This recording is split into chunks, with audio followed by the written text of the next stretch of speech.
So, $170,000 isn't really enough for most people to enjoy their lives.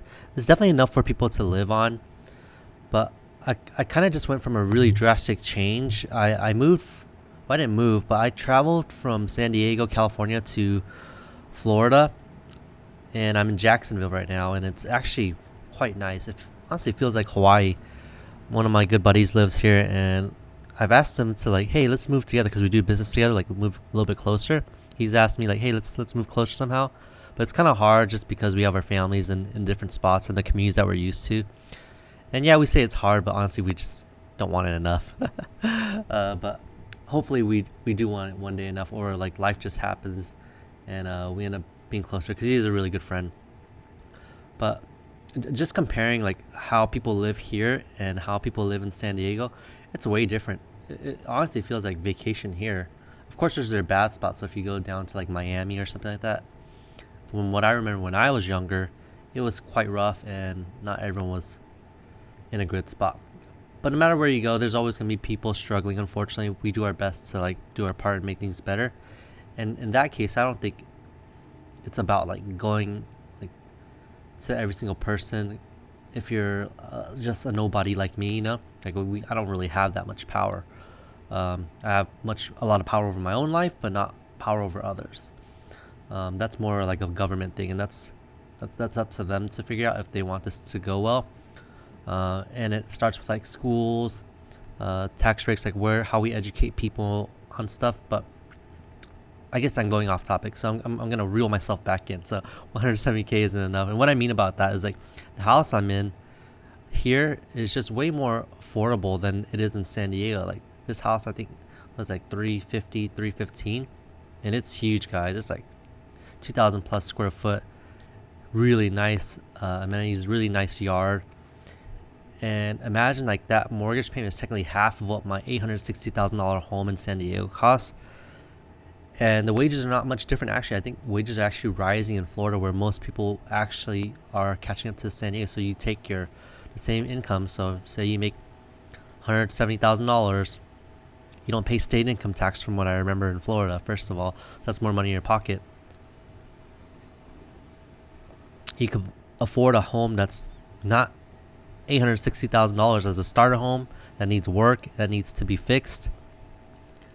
Life is pretty dang good over here. And I was just driving by a gas station too. The gas in California, I have to shop for my gas. I have to go to like Costco, or I have to use something called like Get Upside, which is like a gas savings app.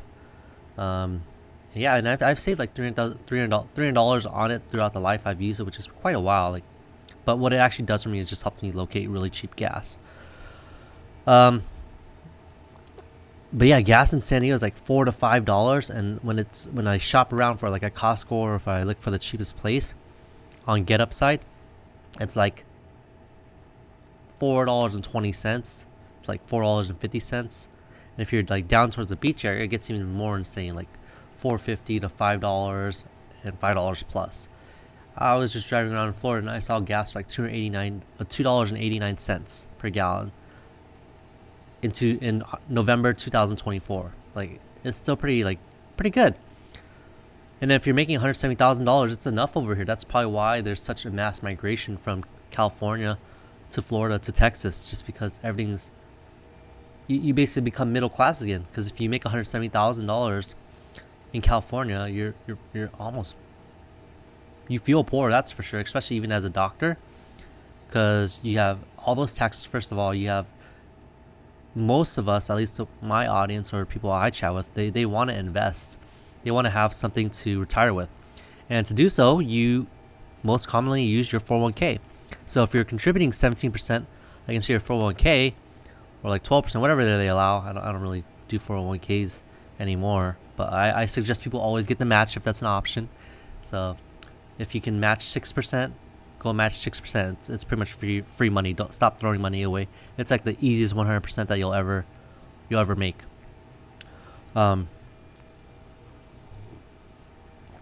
Yeah, people want to retire, so they put money in there so they don't have to pay taxes up front. And then you have like on top of that like another $2,000, $1,000 student loan if you get your doctorate and you actually took out loans. If you weren't like blessed to have people pay off your loans.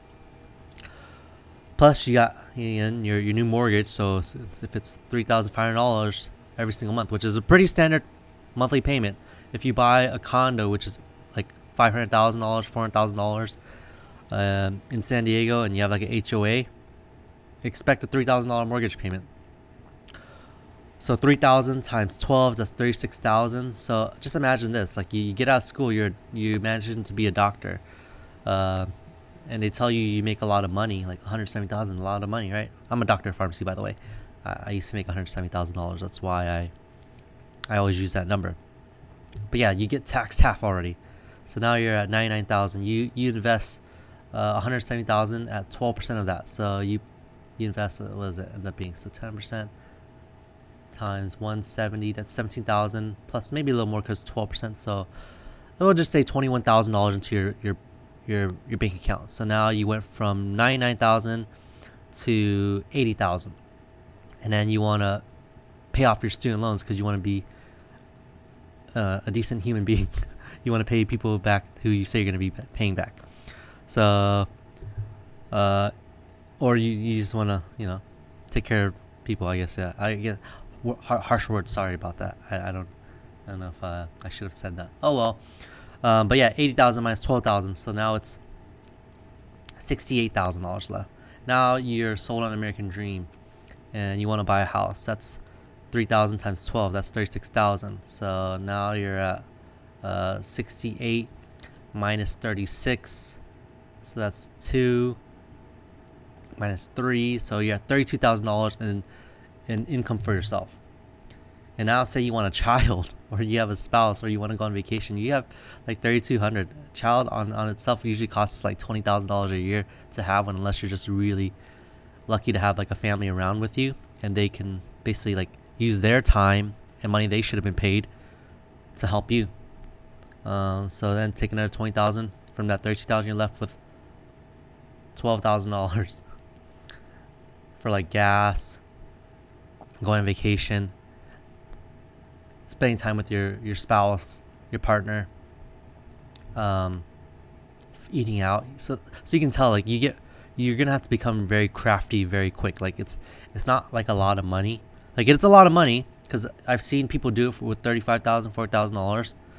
A lot of my friends were rock climbers. My parents weren't very wealthy. They worked at Boeing as blue collar workers for years before they started their own business and their real estate business, which is why I'm in the Airbnb business now, because it just will provide me an opportunity that being a pharmacist will never do unless I opened up my own business.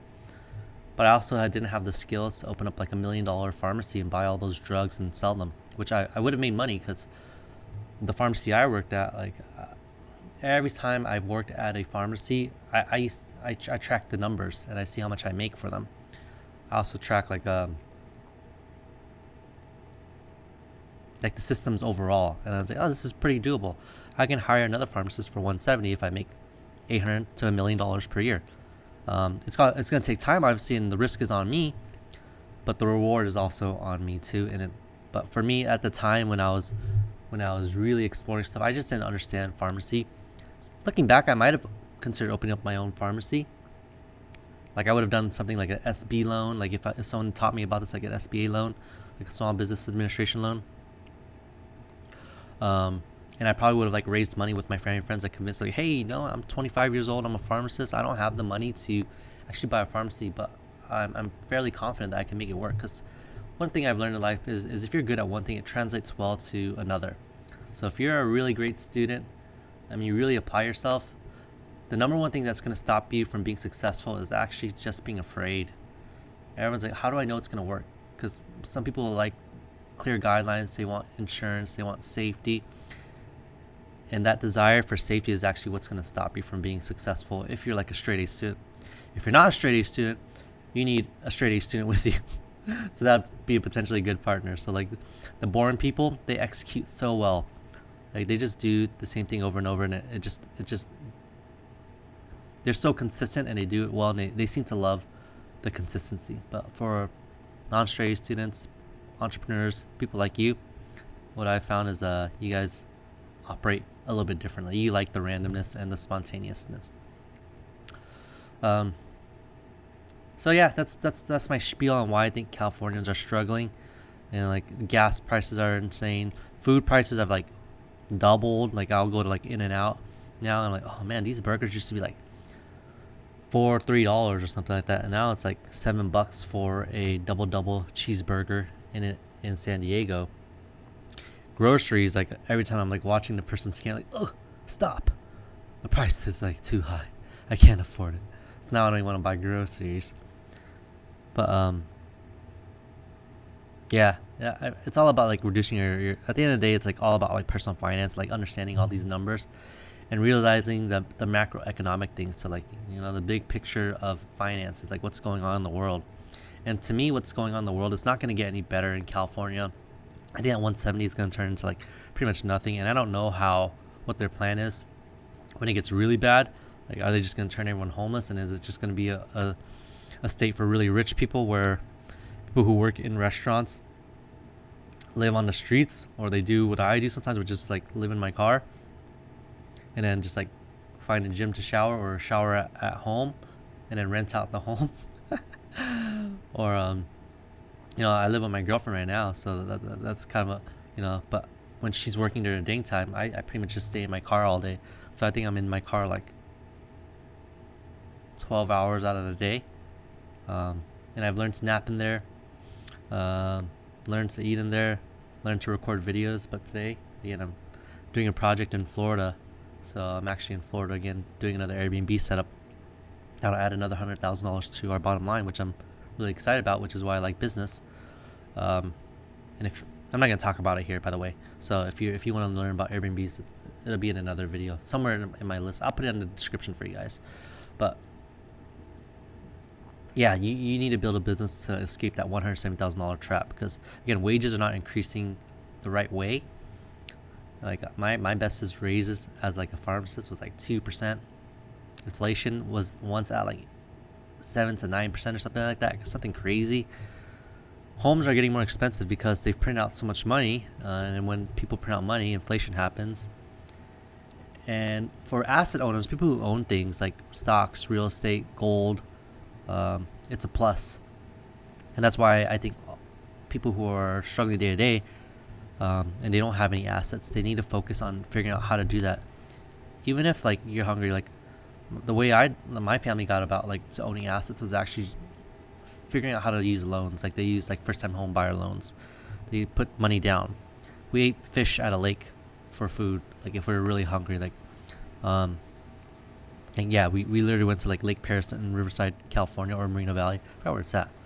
And we fished for catfish, and we ate catfish like every day. I had fish soup, grilled fish, smashed fish, dried fish, fried fish, filleted fish. So there's so many different ways to eat fish. Of course, I don't really like fish anymore. I probably have mercury poisoning, but like there's ways to make it work, even if you're like don't come from a wealthy family. And it all starts honestly with, again, like personal finance. So if I could recommend anything to anyone who really wants to make it out there on their own and don't really have a good background, it's like go read some books. Rich Dad Poor Dad's a really good one to start. Maybe get Headway. It's like $5, $6. You can work a shift at a coffee shop and make that, and that's gonna be like your best investment, because at the end of the day, it's just school. Like you don't have to spend $200,000 on pharmacy school like almost $200,000 like I had to. There's jobs out there that make way more, like being a general contractor. You get paid quite well. Being a plumber, being an electrician, jobs that are fast. Even nursing, it's still a pretty decent job. They're all like hard jobs, and they come with their own like issues. But when you're starting off, you have to do the work, and you need skills, because the only way you get wealthy is by making other people wealthy. Like I was able to ask for $170,000. Well, I didn't even have to ask for $170,000. That's just what they gave me. $170,000 as a doctor of pharmacy. Even though it's much less, like we talked about earlier. Just so keep that in mind. It's not a lot of money. Just by making the pharmacy more money. So I told you, like my pharmacy that I run, as long as I'm profitable, I'm making things easier for the company. If they're making $1 million, they can afford a few pharmacists every single week, and they're not the ones there working. It's me working for them. But they have to pay me a salary in order to keep the business going, and they have to pay the technicians, they have to pay the clerks, they have to buy the inventory, to actually make it work. But people don't go into business to lose money. Like, that pharmacy wouldn't exist if it was negative $100,000 every single year. It's not a charity. There are obviously some charities that thrive off like government funding and stuff, but most of the pharmacies are not. They're independent businesses, and they're there to make money. I know, like, they sell like crazy medicines that are like life saving, like a lot of HIV meds. People need to take those, but they charge an arm and a leg for them. Even things like my dog's like glaucoma medicine, like latanoprost and dorzolamide, is like going out of the roof. Like, I've been in pharmacy for 15 years, so I've seen like the prices of drugs like skyrocket, and that's because the pharmacies, they're in business too. They need to make money. Like, for them, $170,000 definitely not. They wouldn't even get out of bed for that much, just to put it into perspective.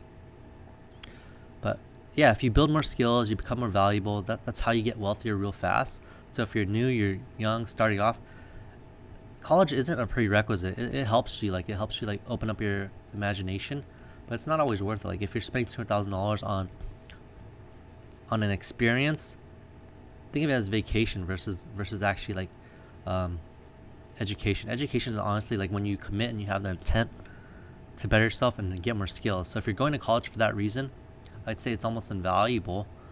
And if you actually truly get the skills, because I'm honestly, like, after like doing business a lot, I'm honestly confident that anyone can pretty much make $1 million every single year, like in this day and age with the internet, sales, like learning how to sell stuff.